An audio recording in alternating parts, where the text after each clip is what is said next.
ஆசிரியர்களை பணி நிரந்தரம் செய்யவில்லை, ஊதியமும் வழங்கவில்லை. திமுக அரசுக்கு எதிராக சீரும் செல்வ பெருந்தகை. பகுதி நேர ஆசிரியர்களில் பணி நிரந்தரம். பகுதி நேர ஆசிரியர்களை பணி நிரந்தரம் செய்யக்கோரி காங்கிரஸ் சட்டமன்ற கட்சித் தலைவர் செல்வ பெருந்தகை கோரிக்கை விடுத்துள்ளார்.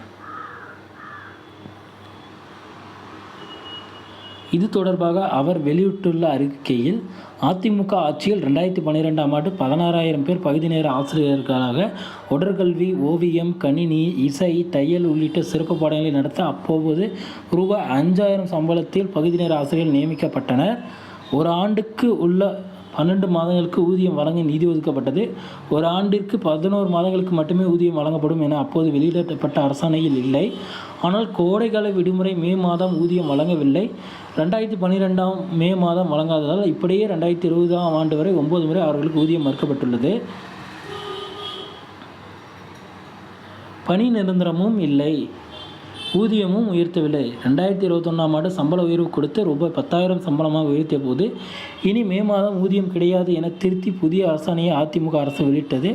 இதனால் மே மாதம் ஊதியம் இல்லாமல் பணி செய்யக்கூடிய நிலைமை தற்போது வரை 12,000 பகுதி நேர ஆசிரியர்கள் தள்ளப்பட்டு விட்டனர். 2021ஆம் ஆண்டு மே மாதம் ஆட்சிக்கு வந்த திராவிட முன்னேற்ற கழக அரசும் 2 ஆண்டுகள் ஆகியும் அவர்களுக்கு மே மாதம் ஊதியம் வழங்காமல் விட்டுவிட்டது. திராவிட முன்னேற்ற கழகத்தின் வாக்குறுதிப்படி பணி நிரந்தரம் செய்து விடாமல் எல்லாம் சரியாகிவிடும் என்று பகுதி நேர ஆசிரியர்கள் முழு எதிர்ப்போடு இருந்த நிலையில் 2 ஆண்டு முடிந்தும் கூட அவர்களுக்கு பணி நிரந்தரம் செய்யவில்லை. அவர்களின் ஊதியமும் உயர்த்தப்படவில்லை. ஏமாற்றத்தில் ஆசிரியர்கள். ஒரு மாதம் ஊதியம் கிடைக்கவில்லை என்றால் அது எந்த அளவுக்கு பாதிப்பு ஏற்படுத்தும் என்பதை அனைவரும் அறிவர். 2023ஆம் ஆண்டு மே மாதம் ஊதியமாவது கருணையுடன் வழங்குங்கள் என பகுதி நேர ஆசிரியர்கள் கோரிக்கை வைத்துள்ளதை மாண்புமிகு தமிழ்நாடு முதல்வர் அவர்கள் தாயுள்ளத்துடன் நிறைவேற்ற வேண்டும். திராவிட முன்னேற்ற கழகத்தின் 181வது தேர்தல் வாக்குறுதி தான் பகுதி நேர ஆசிரியர்களின் கோரிக்கையாகும்.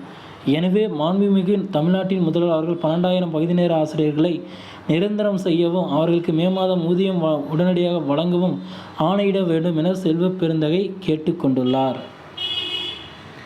பகுதி நேர ஆசிரியர்களை உடனடியாக பார்த்திங்கன்னா நிரந்தர ஆசிரியர்களாக மாற்றணும். அது மட்டும் இல்லாமல் ரொம்ப நாளாக அவங்களுக்கு சம்பளம் கொடுக்காம, அதாவது மே மாதத்தில் சம்பளமே இல்லை அப்படின்ற மாதிரி இருக்காங்க.